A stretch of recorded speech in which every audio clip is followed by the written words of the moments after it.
இன்றே டவுன்லோட் செய்து உங்கள் ஃபேவரட் ஷோக்களை என்ஜாய் பண்ணுங்க. என்ன தமிழ், அவ அவ்வளோ பேசிட்டு இருக்கா, நீ ஏன் அமைதியா இருக்க?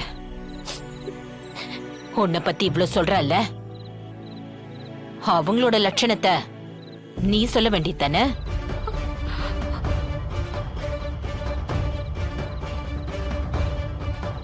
நீ சொல்லாட்டி என்ன, நான் சொல்றேன்.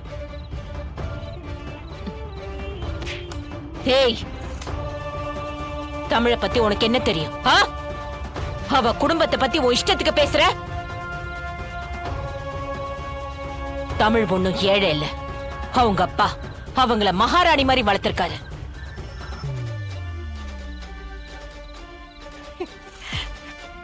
வறுமனா என்னன்னே தெரியாம கேட்டதெல்லாம் வாங்கி கொடுத்திருக்காரு. அவரை நம்பி அத்தனை பேர் வேலைக்கு இருந்திருக்காங்க. தான் குடும்பத்துக்கு மட்டும் இல்லாம தன்னை நம்பி இருந்தவங்களுக்கும் வாரி வழங்கின புண்ணியவா அந்த மனுஷன்.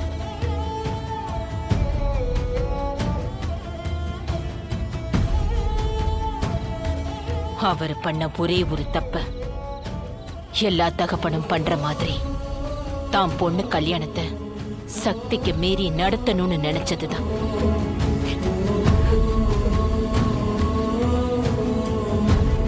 என்ன சொன்ன? கேவலமான குடும்பமா? உங்களுக்கு நம்பிக்கை துரோகம் பண்ணிட்டு அவங்க ஓடி போயிட்டாங்களா?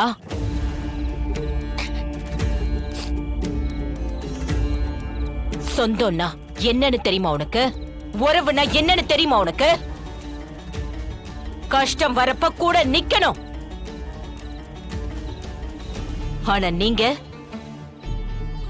அவங்க குடும்பத்துக்குன்னு ஒரு பிரச்சனை வந்ததும் மனமேடையிலேயே அந்த பொண்ணையும் குடும்பத்தையும் விட்டுட்டு ஓடி போயிருக்கீங்க. இப்படி அம்போன்னு விட்டுட்டு போறமே, நாலு பொம்பளைங்க என்ன பண்ணுவாங்கன்னு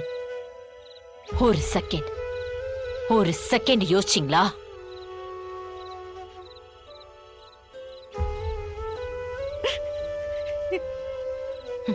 உங்க அண்ணன் தமிழ வேண்டான்னு சொன்னா, தமிழ் தான் தன்னோட சுயமரியாதைக்காக உன் அண்ணன் மாதிரி ஒரு சுயநலவாதிய வேண்டான்னு சொல்லியிருக்கா.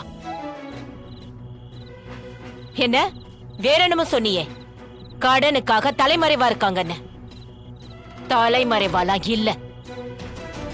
அவங்க கிட்ட இருந்த மொத்த சொத்தையும் வித்து யாருக்கெல்லாம் கடன் கொடுக்கணுமோ எல்லாருக்கும் செட்டில் பண்ணிட்டு தமிழ் அவங்க அப்பாவை தேடி சென்னைக்கு வந்திருக்கா.